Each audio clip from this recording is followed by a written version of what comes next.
Today's episode is slightly different. Last month, I had a conversation with Cat Cantrill. She is a dating coach, helping women set the foundation to fall in love with being in love again.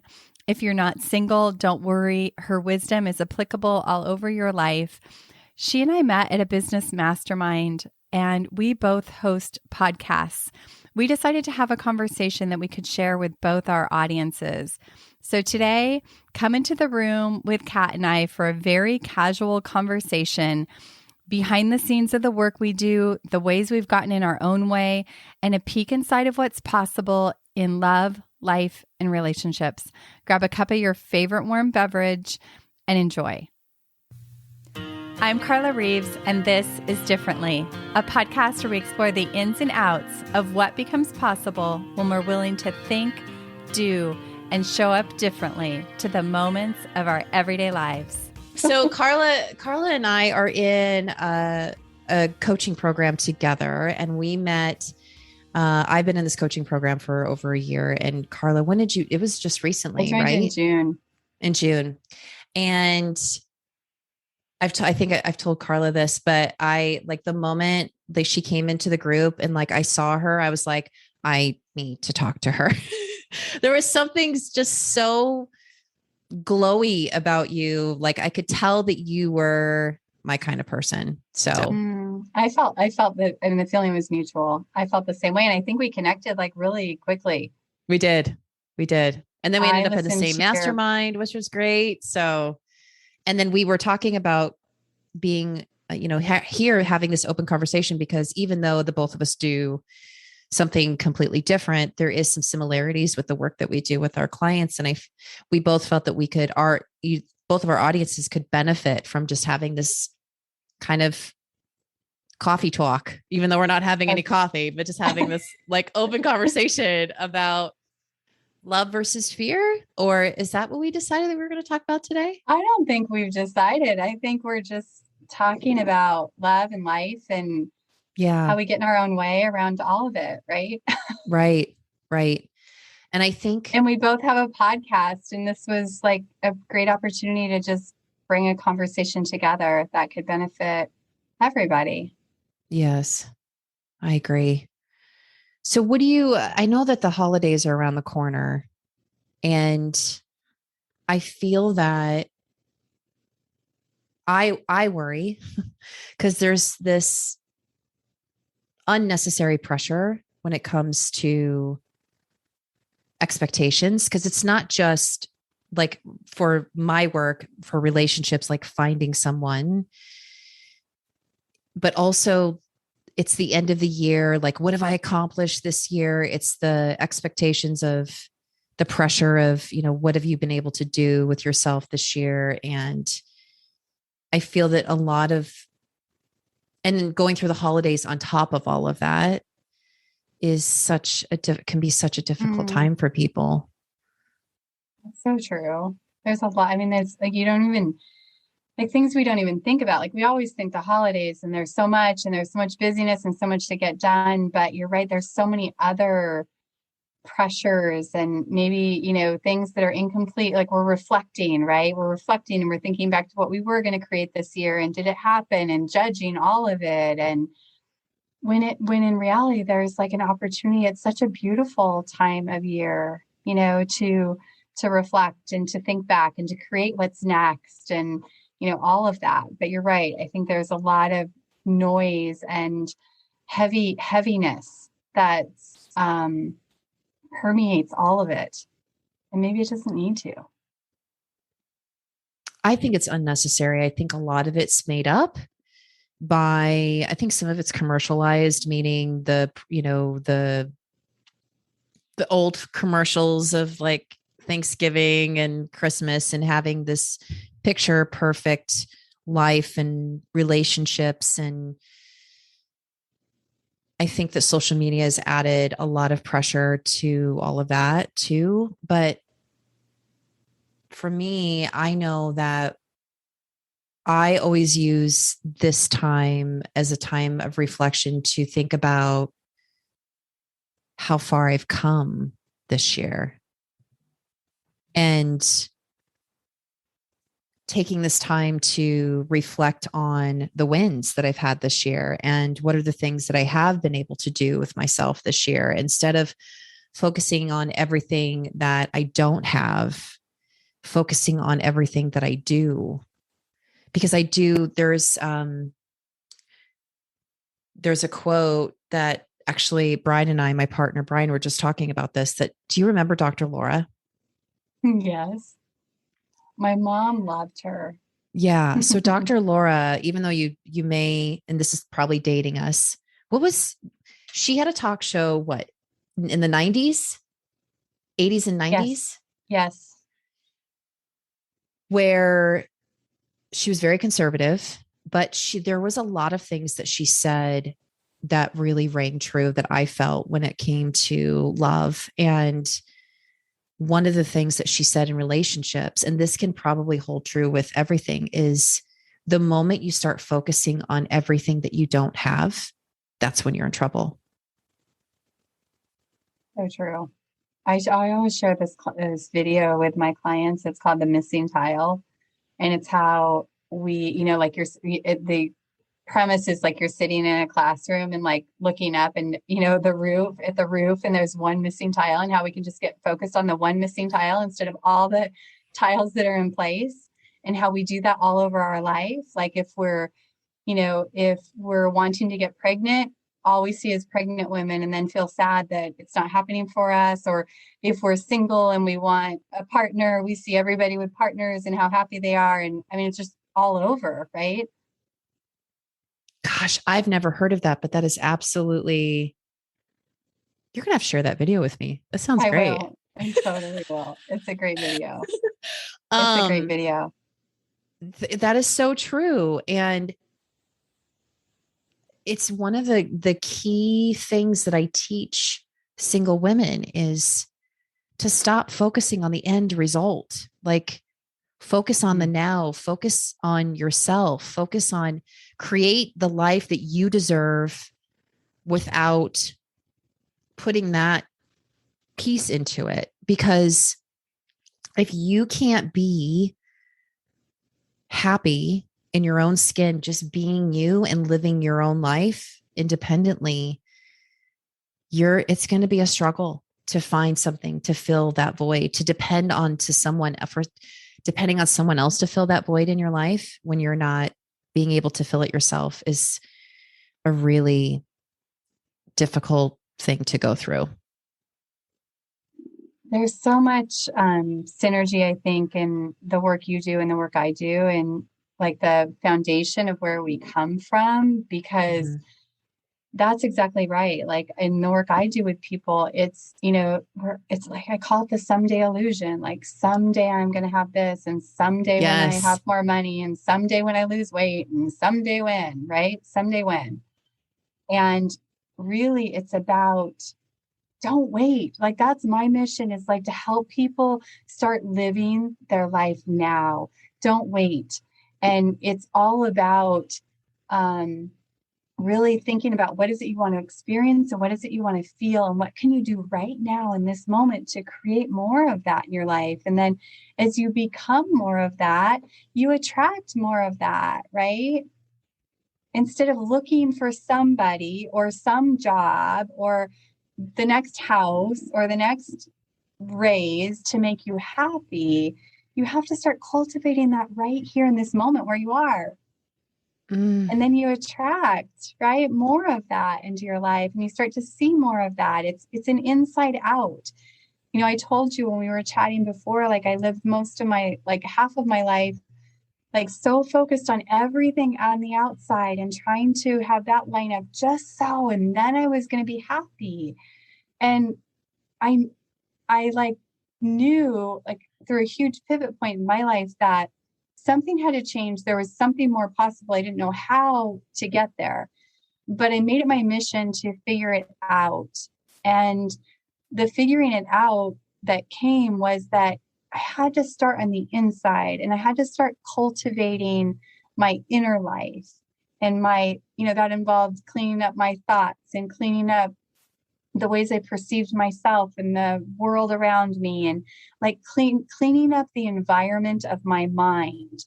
And as I did that, everything on the outside started to look and feel different. And it didn't require a new person in my life. It didn't require a new job. It didn't require moving to a new city. It didn't require any of that. It was incredible. So for my listeners, can you give an example of how do you do an exercise with your clients, or what is one example of like a worksheet or a PDF or something that you provide your clients to help them start gaining this clarity? Yeah. So let me just share like how I got the clarity at first, and then I'll share how it ties into my work today. And perfect. But I did it through writing. And so when I was going through these different pivot points in my life, like I felt this incredible calling to write. And I had journaled off and on as a teenager, but this was very, very different. And I listened and I started writing. And as I started writing, like at first it was awkward. It was weird. I didn't like how I sounded. I wanted to sound like my friend and be like this great writer. There was so much judgment. But there was something that just kept me showing up, even though I didn't feel like it was working. And over a period of time of just showing up and writing, there was like a few, I don't even know how many months later, but I was looking back over my journal and just like floored by what had happened on the pages of my journal. Like not only like there was this process of self-acceptance that like layers started getting peeled, and there was like clarity of like my creativity and tapping into my spirituality, and like on and on and on. Like I was really just like sitting on the edge of my bed, like floored at what had happened over time on the pages of my journal just through writing. And I knew at that time I had to share it with other people. And that's a whole nother story, how it all began. But today I do the same thing with my clients is I start them writing, and they write. I have an online platform, so they write, and then I can read their journal. And my coach training is all about reading the words and helping people find their blind spots and reflect their truth back to them, and help ask questions that they may not be asking themselves, and challenge things they're telling themselves, and on and on and on. And so it's through a writing process that you can find your truth. And for me, I wasn't living my truth, and I was, putting out this front of who I thought I should be. And so when I first started journaling, that's what was coming out. And I'm like, I don't like her. I want to be something different. And I remember there was a day that I was writing, and like, all I can describe it as is like this girl skipped across the page, and I'm like, I want to know her. Mm-hmm. And over the days, like she started coming out like more and more and more. And when she came out, there was no judgment of how it sounded or what she was saying or what she wrote. Like that was the truth. And what I tell my clients is like, when you tap into like the very truest part of who you are, there's nothing not to like, not in like an egotistical kind of way, but in just really grounded, rooted kind of way. And I just kept like nurturing her and letting her come out in my journal where it was safe. And over time, she would start to pop out in my everyday life. And, and over time, like that just became like, she became full-time in my life. So that's how it happened. And that's how I help my clients too. Mm-hmm. So writing, get out a journal and just start writing, and be committed to showing up and doing it even when nothing's happening, and just keep digging, because you will find it. People are afraid of, they're going to find something that they, that's not good. And they're afraid to write through some of their stuff. But what I know is like, the more afraid you are to do it, the more treasure that's there. Yes. It's funny because I also, surprise, have my clients have a journal. It's the same. No. Yes. Yes. Oh my gosh. Yes. So because of all of the reasons why you mentioned, and to me, it's a way to document your life, to document your journey, because I found that I wasn't a journaler, like a committed journaler until the pandemic, until my world came crumbling, where I was like, okay, we need to have a conversation with myself.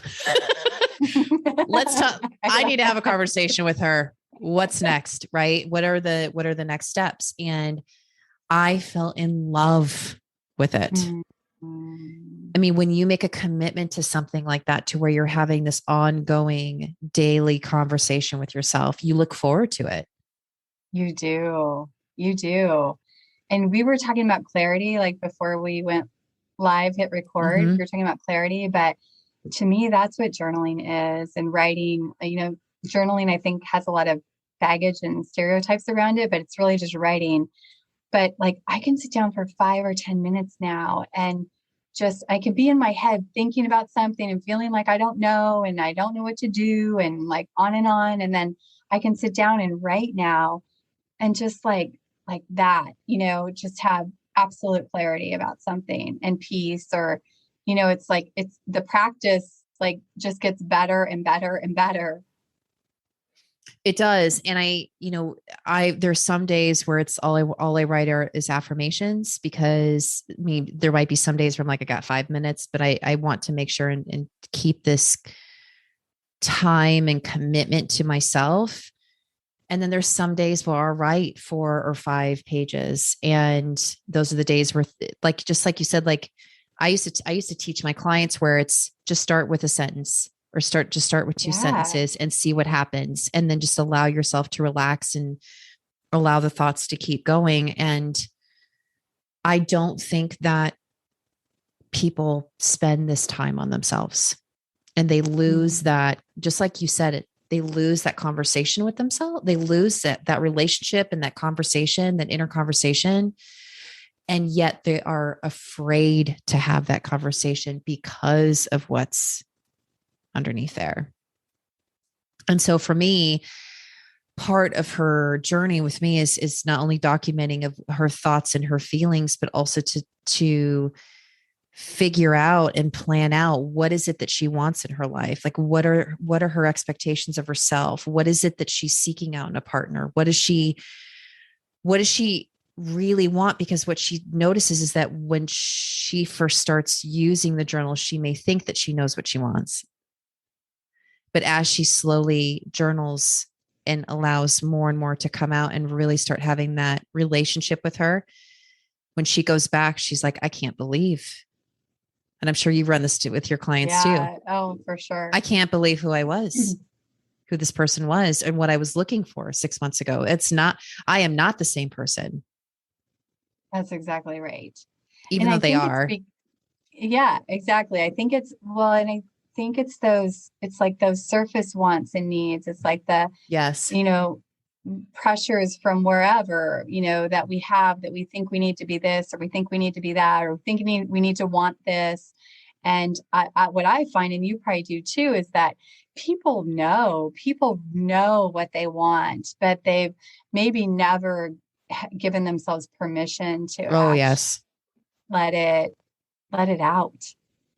And it's such a cool process to see somebody go through and tap into their truth. And you had asked about like, what's a PDF or something like that. And one of the first exercises I have people do is to just monitor their thoughts and their mood for like a week. And so they show up every day and they write like, what are you thinking about today? What's like keeps circling in your head that you can't get rid of today? Like when were you triggered today? How did that impact your mood? And the key at first is just to raise your awareness to what is happening in your mind. Like the perpetual noise that is happening up there, because that is creating your experience of life. It's creating a lens through which you see everything. And when you can learn to actually start to take control over that, is when you have power and influence over your experience in your everyday life. Yes. Sorry, I like take these deep breaths because I'm like, what can you say other than yes? Because I completely agree with you. Yeah. I just did a body positivity talk to the University of Kentucky and the University of Georgia virtually a couple days ago. And one of the things that I teach these women, and the reason why I teach body positivity is because every woman should know this about their body and like love their body, because it affects everything. It affects romance, it affects relationships, it affects jobs, it affects activities, hobbies, confidence, all of it. And especially if I can get to the younger generation to really, especially, with all of the pressures that they receive, me telling them that the ideal body type can only be achieved in America underneath a knife. It's true. It's the only way that you can achieve it. Yeah. But one of the things that I tell them is that your words are more powerful than you think. And because your brain needs confirmation. So if you have this inner voice that says, just for example, you're fat, right? You have this inner voice that says you're fat, which comes from many places. And then you say it. You say that out loud. You're like, oh, I'm fat. If you say that to people, your brain, it goes automatically into the subconscious and it goes, well, why would I be saying this if it isn't true? And so your brain, you're constantly confirming it for yourself by the words that you're speaking. It becomes your truth. That's right. And so I think that journaling, getting the thoughts out, that's why affirmations are so powerful too, is doing that rewiring and having that conversation with yourself and replacing it with permission, replacing it with words of affirmation and admiration and love and compassion can truly, you yourself can change your own direction of your life, whether it be career or romance, or it really comes back to you. Because like you said, that perfect opportunity, that perfect job, that perfect relationship can come across your path and you won't even see it. Yeah, that's right. That's exactly right. Because you don't think you're deserving, or you don't think you're capable, or you don't think, because you have yet to acknowledge your true power. That's exactly right. Your words are so powerful. Like I just got done doing a workshop about time. It was called time camp. And, one of the things, even in relationship just to time, it's like, if you're constantly telling yourself, I don't have enough time, I'm so busy, I'm never going to get this done. And like just perpetuating that kind of talk in your head and out loud to other people, you are literally creating that reality for yourself every single day, whether it's true or not. And the moment, one of the first things I did around time is, because I used to do that too, is I changed the way that I thought about time and the way that I spoke about time. And I removed like the word busy from my life. I rarely ever say busy, like I'm busy, or oh, it's so busy. And like just making those subtle changes about the way that you speak about it and the way that you think about it starts to change your experience of it. And it's the same thing with love or all of it. I was just, as you were talking about that, it's like when I hear women say, oh, all men are horrible, or, I'll never find love, or love isn't for me. You're basically self-sabotaging. And you are Because again, you're saying these things and your brain's like, well, it must be true.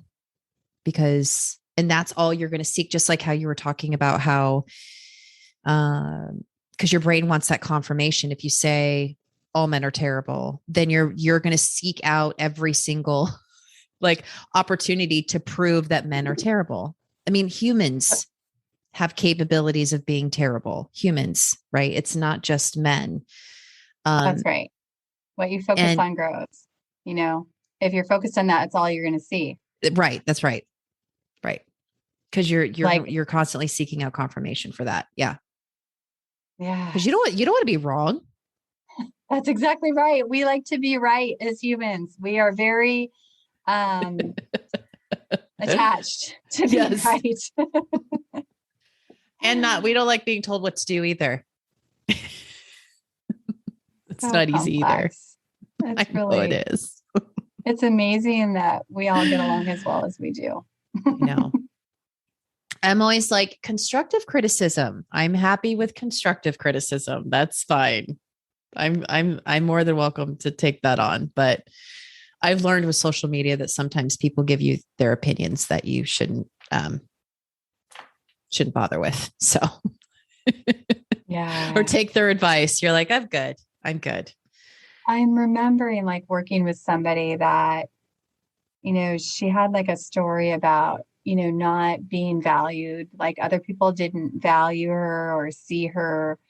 And everything that happened, like in her work or an email she would get, it was like she just was filtering it through that lens. Like she already knew that. And so she's filtering it through that lens. And one time she sent me one of the emails to just look at. And, you know, just by reading the email, there's nothing in it about that.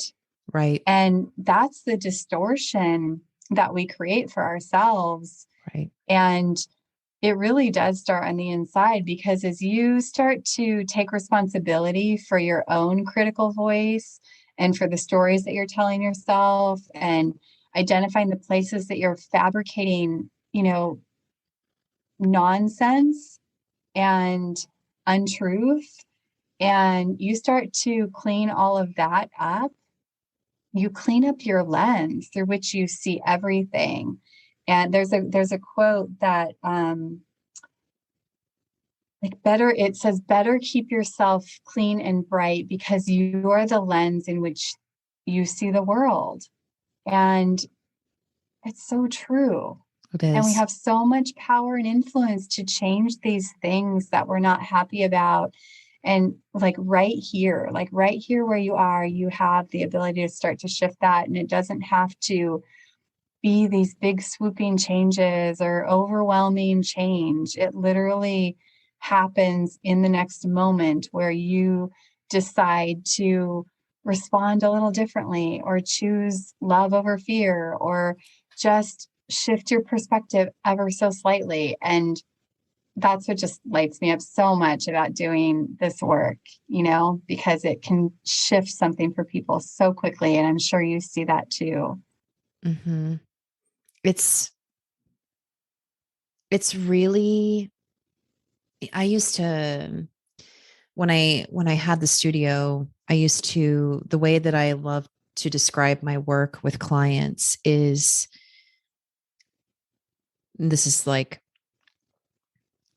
it's the way I envision it is that basically watching her go from sweatpants to that little black dress, like with her, how she sees herself. And we all have that little black dress, no matter what that looks like. It could be a black dress. It could be a red dress. It could be a pantsuit, but every woman has that outfit that makes her feel like she can take on anything. And when they first come to me, they feel like that all they deserve is to be in like this sweatsuit, and that they don't deserve to, you know, really wear that black dress all the time. And it's literally the transformation that we get to watch these clients go through. I mean, as you said that, it's not just, it's not, the black dress is like a metaphor for our heart's desire in every area of our life, right? Yes. That's exactly right. Yes. And who's to say that we can't wear, that's always been like one of my things, that you can't, again, using this as a metaphor, can't wear the little black dress every day. Who says? Who says? Where you can't I have told that you, joy like, you and inspired fulfillment. me to step into my femininity. And my husband and I had a date, and I haven't sent you the picture yet, but I wore a little black dress, and it was so fun. I felt so feminine and so pretty, and it was really, really fun. And then like a week later or two, I saw a woman in the same style of black dress, and she was in it with like cute little tennies. And I'm like, wow, I never thought that I could wear that dress with tennies and like dress it down. And like, how fun is that? Yes, my point exactly. Yeah. And it's like we were talking before we hit record that committee that's in our head that says, nope, it's the rules too. It's like, I think, we all have this rule committee that's in our head that says yes, says no, says we can do this, we can't do this. And I mean, not to go, I mean, it's a much greater topic, but it's all of those stories. Yes. It's all the things that have been told to us. It's this really hard, be able to overcome this committee, to be like, it's not a thing. This committee is not a thing. And this is just a way that you're just getting in your, this is just how you're getting in your own way. And it's like, have you ever seen this documentary? It's called Iris. Mm-mm. On Netflix. Oh my gosh. It's so good. She is like this fashion icon. She's in her 90s. She lives in New York with her husband. She is like this incredible fashion icon. And she did not become this until her 80s. Like she came to, and I can't remember. It's been so long since I've watched it. And there was a period of time I had this, I used to have this coaching program that was called Secret Wardrobe. And I used to have all my clients watch this because it basically shows you that no matter the age, it's never too late to restart your life.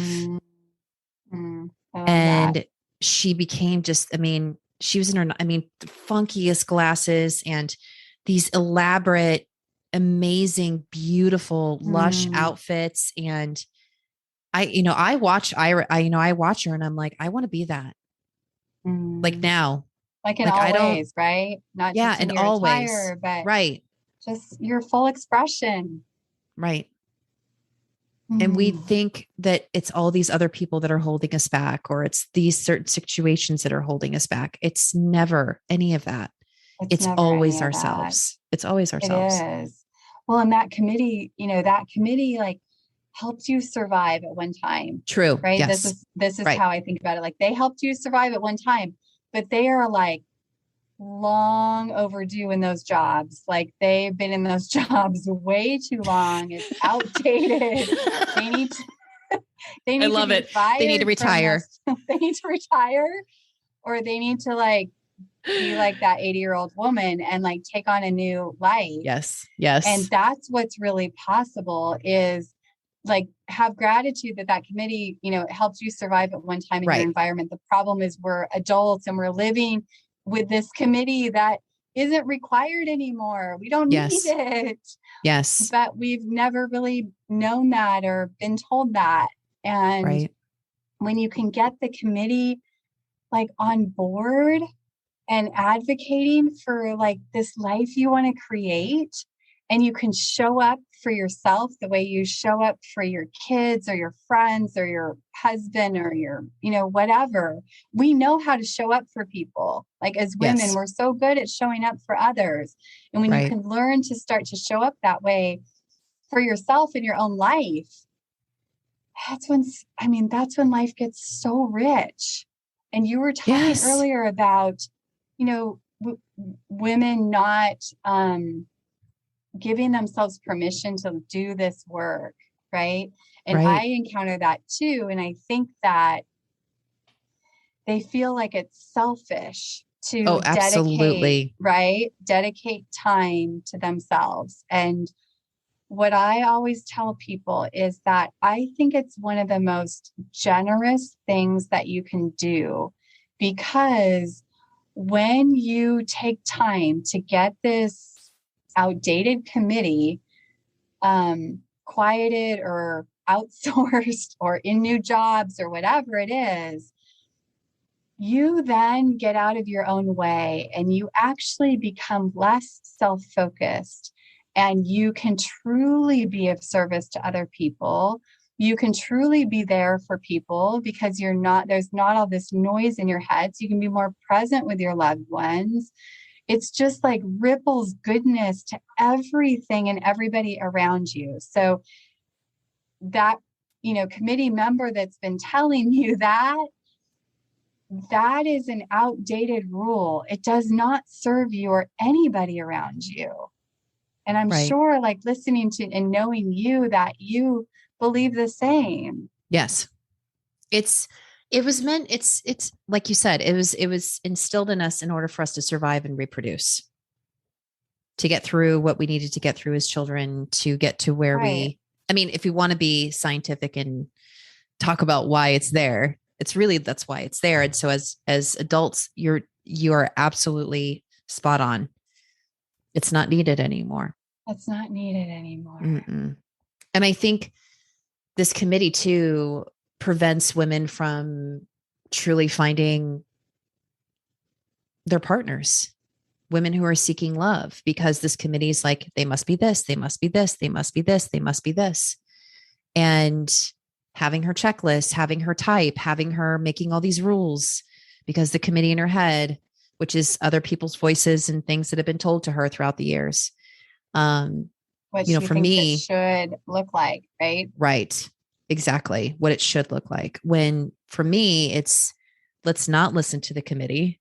Let's talk about truly what is it that you're seeking as far as values and characteristics and connection and chemistry and all the fun stuff about love. Like, what does that stuff look like for you? Not, he must live in a house and he must drive this kind of car and he must be this tall and he must be all of these. So true. And I think it's all we rob ourselves of so much joy and opportunity because of this committee. Yeah. Well, we just shut people out because of that first glance. Like, nope, they don't fit the checklist. And if you think about like the checklist you described, like the values and the chemistry, those are all intangible things. Right. And those are all inside things. Right. And we've got it all upside down. We do. And I have a funny story. Tell me. When I met my husband, I remember going to my mom and I was freaking out when I met him. It felt too soon to meet him. I had been through divorce and I was afraid. I didn't want to ever do that again. I never saw myself in those shoes. And I was not confident in my own abilities of like having a long-standing relationship, like so much. And I was freaking out because I knew there was something here, and I felt the inside stuff. And some of the outside stuff didn't match the checklist or what I had envisioned at the time.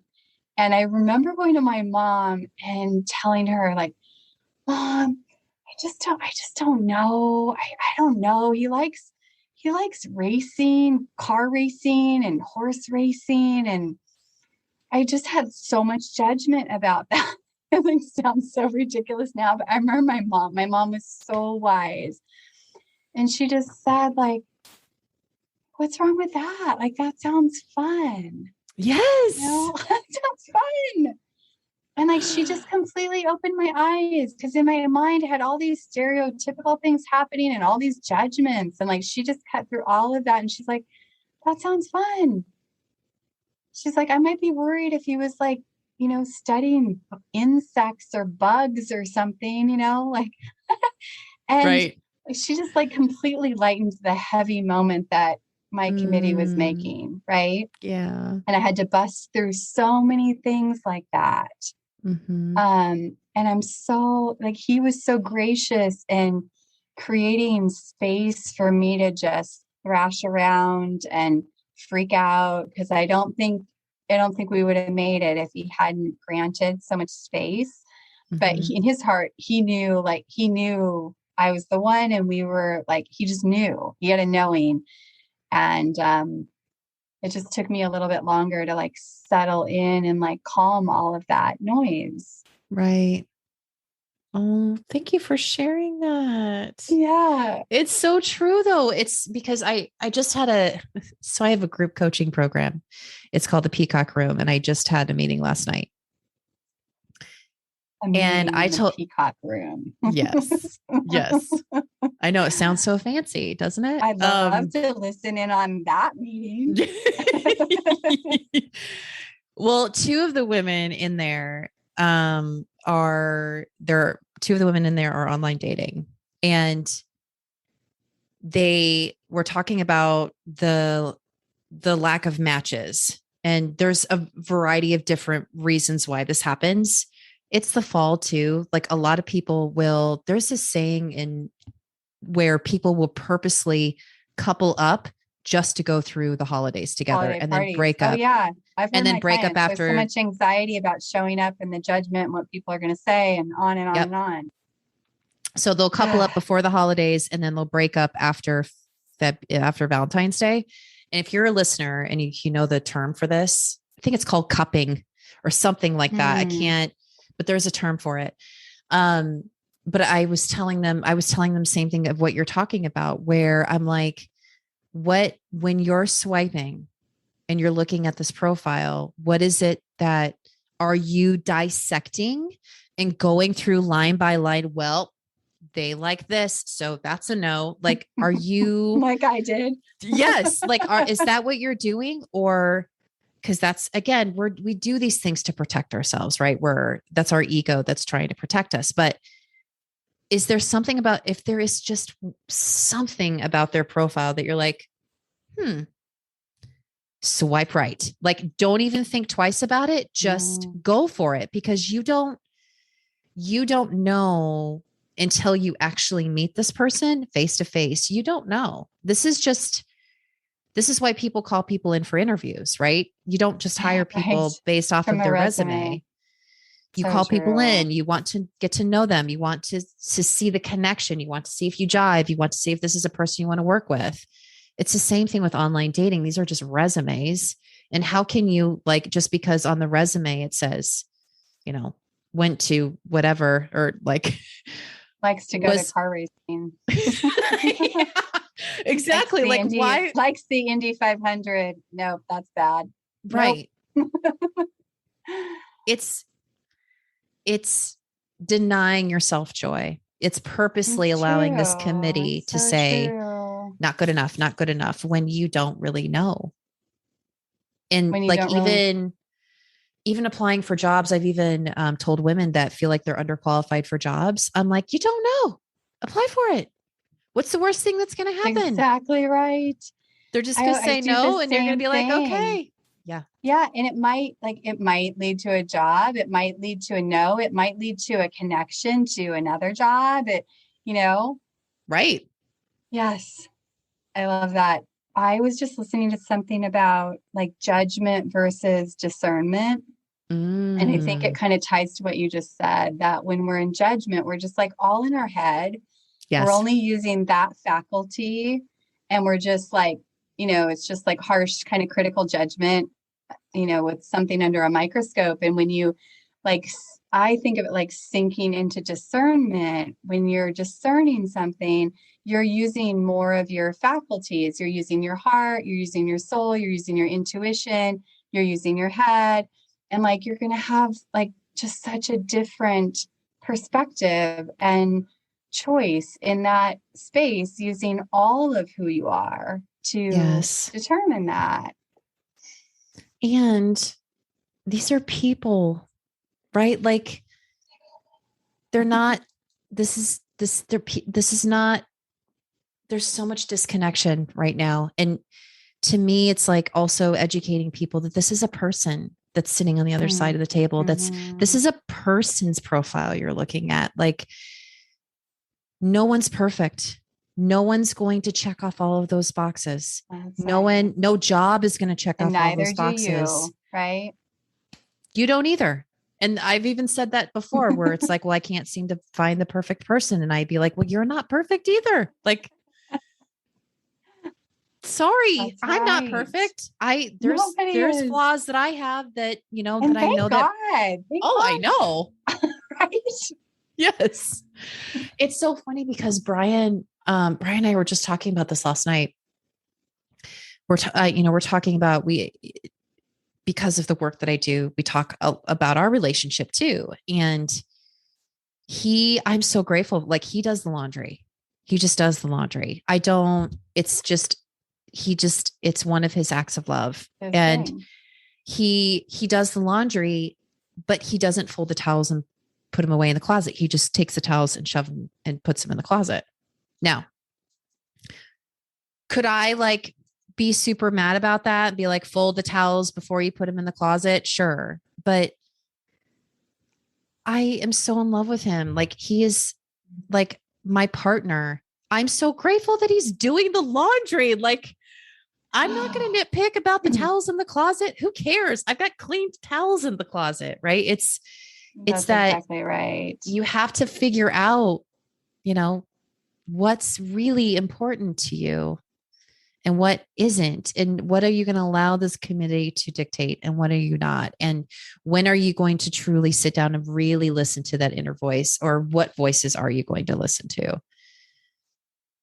So true. How do we wrap this up? I don't know. We could just keep talking forever. We could just keep talking. Maybe we should have an all-day episode one time. Do you think anybody would listen? I don't know. It'd be super fun. We could do a YouTube live. So fun. I know. So fun. It's so easy to talk to you. It's so easy to talk to you too. And there's so many branches off of this conversation that we can go. So maybe it's the first of more. Yeah, I agree. Do you want to tell my audience how to reach you if they want to find you? Yeah. So the best way to reach me is, I have a podcast called Differently, if you're not on that podcast now. And you can reach me at carlareeves.com. And I'm also on Instagram at Carla S. Reeves, and LinkedIn too, with that same name. Yeah. How about you, for my listeners? Yes. So I have a podcast, which is called Single Women's Society, for the single women. Also, there's good nuggets on there for everybody. It doesn't matter if you're single or married, but it's for my single women. You can also find me on Instagram, which is just at Cat Cantrill. You can also find me on LinkedIn, but I'm not on there very often. I like to spend most of my time on Instagram making those reels. Yes, you have got, I don't care if you're single or not, you've got to go look at her reels. Which reminds me, I need to record one today. I'm not going to say anymore. You're just going to be surprised and you're going to love it. So, and Carla, you're awesome. Not only your reels, but your wisdom inside of, I don't know, in the notes or inside of your podcast. I've listened to your podcast and there's so much wisdom. And so thank you for the work you're doing. Oh, thank you for the work that you're doing. Yeah. I'm so happy our paths crossed. Yes. It's been wonderful. And continue to cross. Yes. Yeah. And we'll have to continue this conversation. Yeah, for sure. We'll have to this will be the first episode of many. So thank you, Carla. Sounds great. Thank you, Kat. Thank you for tuning in to this episode of Differently. I hope it stirred your thinking, and I invite you to take one inspired action from something that stood out to you. If you love listening to this podcast, may I ask you to leave a review in Apple Podcasts. These mean so much to me, and I read every one. They are a great source of fuel for me as I am creating these episodes. If you want to hear more conversations like this, hit follow or subscribe on your favorite podcast app and help me spread the word. If this episode could impact someone you know, please share it and pass it along. Remember, new episodes drop weekly. See you next week.